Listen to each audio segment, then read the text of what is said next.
ಪರಿಷ್ಕೃತ ವೇತನ ಜಾರಿಗೆ ಹಾಸ್ಟೆಲ್ ಹೊರಗುತ್ತಿಗೆ ನೌಕರರ ಪಟ್ಟು. ತುಮಕೂರಿನಲ್ಲಿ ಡಿಸಿ ಕಚೇರಿ ಮುಂಭಾಗ ಪ್ರತಿಭಟನೆ ನಡೆಸಿ ಆಕ್ರೋಶ. ತುಮಕೂರಿನಲ್ಲಿ ಸರ್ಕಾರಿ ಹಾಸ್ಟೆಲ್ ಹಾಗೂ ವಸತಿ ಶಾಲೆಗಳ ಹೊರಗುತ್ತಿಗೆ ನೌಕರರು ಬೀದಿಗಿಳಿದು ಹೋರಾಟ ನಡೆಸಿದ್ದಾರೆ. ಪರಿಷ್ಕೃತ ಕನಿಷ್ಠ ವೇತನ ಜಾರಿ ಸೇರಿದಂತೆ 18 ವಿವಿಧ ಬೇಡಿಕೆಗಳ ಈಡೇರಿಕೆಗೆ ಆಗ್ರಹಿಸಿ ಡಿಸಿ ಕಚೇರಿ ಎದುರು ಪ್ರತಿಭಟನೆ ನಡೆಸಿದ ನೌಕರರು ಸರ್ಕಾರದ ವಿರುದ್ಧ ಘೋಷಣೆ ಕೂಗಿ ಆಕ್ರೋಶ ಹೊರಹಾಕಿದ್ರು.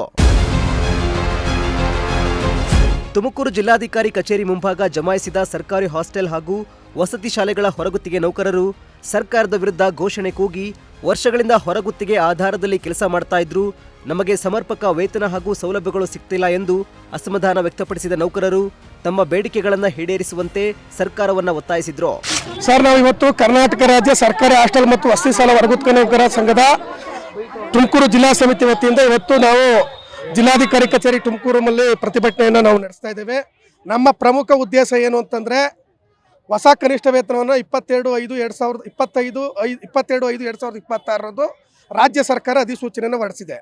ಅದ್ರ ಪ್ರಕಾರ ನಮಗೆ ಹೊಸ ಕನಿಷ್ಠ ವೇತನವನ್ನು ಕೊಡಬೇಕು ಅಂತೇಳಿ ನಾವು ಇವತ್ತು ತುಮಕೂರು ಜಿಲ್ಲಾಧಿಕಾರಿ ಕಚೇರಿ ಮುಂದೆ ನಾವು ಹಾಸ್ಟೆಲ್ ಹೊರಗುತ್ತಿಗೆ ನೌಕರರು ಹೋರಾಟವನ್ನು ಪ್ರಾರಂಭ ಮಾಡಿದ್ದೀವಿ. ರಾಜ್ಯ ಸರ್ಕಾರ ನಮ್ಮ ಹಾಸ್ಟೆಲ್ ಹೊರಗುತ್ತಿಗೆ ನೌಕರಿಗೆ 11/4/2025 ಹೊಸ ಕನಿಷ್ಠ ವೇತನದ ಕರಡು ಅಂತಿಮ ಅಧಿಸೂಚನೆಯನ್ನು ಹೊರಡಿಸಿತ್ತು. ಆದರೆ 1 ವರ್ಷದ 3 ತಿಂಗಳ ನಂತರ 27/5/2026 ಅಂತಿಮ ಅಧಿಸೂಚನೆ ಹೊರಡಿಸಿ ಇಲ್ಲಿವರೆಗೂ ಕೂಡ 1 ತಿಂಗಳು ಹೊಸ ಸಂಬಳವನ್ನು ಕೊಡದೇ ತಡೆ ಹಿಡಿದಿದ್ದಾರೆ.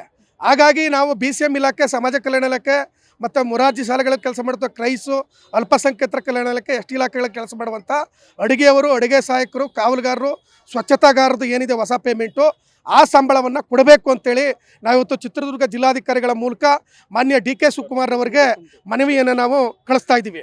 ನಮ್ಮ ಪ್ರಮುಖ ಬೇಡಿಕೆ ಈಡೇರೋ ತನಕ ನಾವು ಹೋರಾಟವನ್ನು ಮಾಡ್ತೀವಿ. ಒಂದು ವೇಳೆ ನಮ್ಮ ಬೇಡಿಕೆ ಈಡೇರಿಸಲಿಲ್ಲ ಅಂದರೆ ನಾವು ಇದೇ ತಿಂಗಳು 21ನೇ ತಾರೀಕು ವಿಧಾನಸಭಾ ಅಧಿವೇಶನ ನಡೀತಿದೆ. ಬೆಂಗಳೂರಿನ ಫ್ರೀಡಂ ಪಾರ್ಕ್ನಲ್ಲಿ ಅನಿರ್ದಿಷ್ಟ ಹೋರಾಟವನ್ನು ಕೂಡ ಮಾಡಲಿಕ್ಕೆ CIT ಮತ್ತು ನಮ್ಮ ಹಾಸ್ಟೆಲ್ ಹೊರಗುತ್ತಿಗೆ ನೌಕರರ ಸಂಘ ರಾಜ್ಯ ಸಮಿತಿ ಎರಡೂ ಕೂಡ ತೀರ್ಮಾನ ಮಾಡಿದೆ. ಪರಿಷ್ಕೃತ ಕನಿಷ್ಠ ವೇತನವನ್ನು ಕೂಡಲೇ ಜಾರಿಗೆ ತರಬೇಕು. ತಿಂಗಳಿಗೆ ಕನಿಷ್ಠ 36,000 ರೂಪಾಯಿ ವೇತನ ನೀಡಬೇಕು.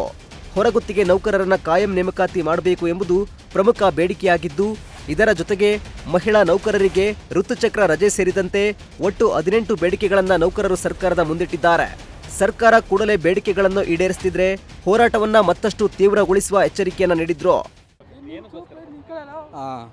ನಾವಿವತ್ತು ಹಾಸ್ಟೆಲ್ ಹೊರಗುತ್ತಿಗೆ ನೌಕರರ ಮುಷ್ಕರ ಹಮ್ಮಿಕೊಂಡಿದ್ದೀವಿ. ಕಾರಣ ಇಷ್ಟೇ, ಸರ್ಕಾರ ಕನಿಷ್ಠ ವೇತನ ಜಾರಿ ಮಾಡಿದೆ. ಮೇ 22, 2026 ಅಂತಿಮ ಅಧಿಸೂಚನೆ ಹೊರಡಿಸಿ ನಮಗೆ ಸಮಾಜ ಕಲ್ಯಾಣ ಇಲಾಖೆ, BCM ಇಲಾಖೆ ಹಾಗೂ ST ಇಲಾಖೆಯಲ್ಲಿ ಈಗಾಗಲೇ 1 ತಿಂಗಳು ವೇತನನ ಸಮೇತ ಕೊಟ್ಟು ಈಗ ಮತ್ತೆ ಈ ಜುಲೈ ತಿಂಗಳು ಮತ್ತೆ ಸಂಬಳ ಕೇಳಿದಾಗ ಹಳೆ ಸಂಬಳನೇ ಪಾವತಿ ಮಾಡೋದಕ್ಕೆ ಆರ್ಡರ್ ಆಗಿದೆ, ಮೌಖಿಕವಾಗಿ ಆದೇಶ ಆಗಿದೆ ಅಂತ ಹೇಳ್ತಾ ಇದ್ದಾರೆ. ಇಲ್ಲಿವರೆಗೂ ಸಂಬಳ ಕೂಡ ಇನ್ನೂ ಬಂದಿಲ್ಲ, ನಮಗೆ ಹಳೆ ಸಂಬಳನೂ ಸಮೇತ ಅದು ಇನ್ನೂ ಬಂದಿಲ್ಲ. ಅದರಿಂದ ಇವತ್ತು ನಾವು ಒಂದು ಅನಿರ್ದಿಷ್ಟಾವಧಿ ಮುಷ್ಕರನ ಹಮ್ಮಿಕೊಂಡಿದ್ವಿ ನಮ್ಮ ತುಮಕೂರು ಜಿಲ್ಲೆಯಲ್ಲಿ. ಮಾನ್ಯ ಜಿಲ್ಲಾಧಿಕಾರಿಗಳ ಮುಖಾಂತರ ಸರ್ಕಾರಕ್ಕೆ ಒಂದು ಮನವಿ ಸಲ್ಲಿಸಬೇಕು ಅಂತ ಬಂದಿದ್ವಿ. ನಮ್ಮ ಕಷ್ಟಗಳು ತುಂಬಾ ಇದ್ದಾವೆ, ಆದರೆ ಯಾರು ಕೇಳ್ತಾ ಇಲ್ಲ. ಈಗ ಸರ್ಕಾರ ಹೇಳ್ತಾ ಇದೆ, ಹೊರಗುತ್ತಿಗೆ ನೌಕರರಿಗೆ ಆರ್ಥಿಕ ಇಲಾಖೆ ಹೇಳ್ತಾ ಇದೆ, ಹೊರಗುತ್ತಿಗೆ ನೌಕರರಿಗೆ ಕನಿಷ್ಠ ವೇತನ ಕೊಟ್ಟರೆ 3,000 ಕೋಟಿ ಹೊರೆ ಬೀಳ್ತಾ ಇದೆ ಅಂತ ಹೇಳ್ತಾ ಇದೆ. ಅದೇ ಬೇರೆ ಸರ್ಕಾರಿ ನೌಕರರಿಗಾಗಿರ್ಬೋದು, ಬೇರೆ ಏನಾದರೂ ಆರ್ಥಿಕ ಇಲಾಖೆಯಿಂದ 7ನೇ ವೇತನ, 8ನೇ ವೇತನ ಇವೆಲ್ಲ ಜಾರಿ ಮಾಡ್ಬೇಕಾದ್ರೆ 20,000 ಕೋಟಿವರೆಗೂ ಹೊರೆ ಬೀಳ್ತಾ ಇದೆ. ಆದರೆ ಅದು ಮಾತ್ರ ಸರ್ಕಾರಕ್ಕೆ ಗೊತ್ತಾಗ್ತಾ ಇಲ್ಲ. ನಮ್ಮಂಥ ಬಡ ನೌಕರರಿಗೆ ಏನಾದರೂ ಸಂಬಳ ಒಂದು 5,000 ಜಾಸ್ತಿ ಕೊಡ್ತೀವಿ ಅಂದ್ಬಿಟ್ರೆ ಸಾಕು, ಅದು ಸರ್ಕಾರಕ್ಕೆ ಹೊರೆ ಬೀಳ್ತಾ ಇದೆ ಅಂತ ಹೇಳ್ತಿದ್ದಾರೆ. ಈಗ ಬರೋ 12,000ದಲ್ಲಿ ನಾವು ಜೀವನ ಮಾಡೋಕ್ಕಾಗುತ್ತಾ? ನೀವು ಹೇಳ್ರಿ, ನಮ್ಮ ಮಕ್ಕಳನ್ನ ಸಾಕೋಕ್ಕಾಗುತ್ತಾ? ಒಂದು ತಂದೆ ತಾಯಿಗೆ ಒಂದು ಆಸ್ಪತ್ರೆಗೆ ಕರ್ಕೊಂಡು ಹೋಗೋಕ್ಕಾಗುತ್ತಾ? ತೋರ್ಸೋಕ್ಕಾಗುತ್ತಾ? ಎಲ್ಲರೂ ಈಗ ಸರ್ಕಾರಿ ನೌಕರರು ಮಾತ್ರ ಒಳ್ಳೊಳ್ಳೆ ಎಜುಕೇಷನ್ ಕೊಡಿಸ್ತಾರೆ ಮಕ್ಕಳಿಗೆ. ನಾವು ಬರೀ ಬಡವರು ಮಾತ್ರ, ಯಾಕಂದರೆ ಗೋರ್ಮೆಂಟ್ ಸ್ಕೂಲಲ್ಲಿ ಸೇರಿಸ್ಕೊಂಡು ನಾವು ಕಷ್ಟಪಡ್ತಾ ಇದ್ದೀವಿ. ಯಾಕಂದ್ರೆ ನಮ್ಗೆ ಆಸೆ ಇರಲ್ಲ, ಸರ್ಕಾರದಲ್ಲಿ ದುಡ್ಡಿಲ್ಲ ಅಂತ ಹೇಳ್ತಾ ಇದ್ದಾರೆ. ಯಾಕಿರಲ್ಲ? ಇವೆಲ್ಲ ಸರ್ಕಾರ ಆರ್ಥಿಕ ಇಲಾಖೆ ಇದಕ್ಕಿಂತ ಮುಂಚೆನೇ ನಮ್ಗೆ ಇದು ಆರ್ಡರ್ ಮಾಡಿದೆ ಕನಿಷ್ಠ ವೇತನ ಕೊಡೋದಕ್ಕೆ. ಅದು ಏನಿದೆ ಅಂತ ಮಾಹಿತಿ ಕೊಟ್ಟಿದೆ. ಅದು ಆದಮೇಲೆ ತಾನೇ ಸರ್ಕಾರ ಇವಾಗ ಅಂತಿಮ ಅಧಿಸೂಚನೆ ಹೊರಡಿಸಿರೋದು. ಈ ಮುಂದಿನ ಹೋರಾಟ ಅಂತೂ ತುಂಬ ಇದಾಗಿರುತ್ತದೆ, ಕಠಿಣವಾಗಿರುತ್ತೆ. ಹಾಸ್ಟೆಲ್ ಕೆಲಸನೇ ನಿಲ್ಲಿಸಿ ನಾವು ಹೋರಾಟ ಮಾಡೋಂಥ ಪರಿಸ್ಥಿತಿಗೆ ನಾವು ಬಂದರೆ ಅದಕ್ಕೂ ರೆಡಿ ಇದ್ದೀವಿ.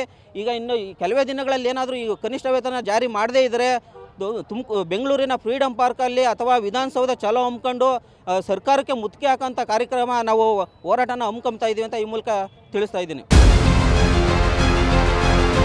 ಹಾಸ್ಟೆಲ್ ಹಾಗೂ ವಸತಿ ಶಾಲೆಗಳಲ್ಲಿ ವಿದ್ಯಾರ್ಥಿಗಳ ಆರೈಕೆ, ಅಡುಗೆ ಸೇರಿದಂತೆ ಹಲವು ಜವಾಬ್ದಾರಿಗಳನ್ನು ನಿರ್ವಹಿಸುತ್ತಿರುವ ಹೊರಗುತ್ತಿಗೆ ನೌಕರರ ಸಮಸ್ಯೆಗಳನ್ನು ಸರ್ಕಾರ ಗಂಭೀರವಾಗಿ ಪರಿಗಣಿಸಬೇಕು ಎಂದು ಪ್ರತಿಭಟನಾಕಾರರು ಆಗ್ರಹಿಸಿದ್ದು, ಸರ್ಕಾರ ತಮ್ಮ ಬೇಡಿಕೆಗಳಿಗೆ ಸ್ಪಂದಿಸದಿದ್ದರೆ ಮುಂದಿನ ದಿನಗಳಲ್ಲಿ ರಾಜ್ಯ ಮಟ್ಟದಲ್ಲಿ ಹೋರಾಟ ನಡೆಸಿ ವಿಧಾನಸೌಧ ಮುತ್ತಿಗೆ ಹಾಕುವುದಾಗಿ ನೌಕರರು ಎಚ್ಚರಿಸಿದ್ದಾರೆ.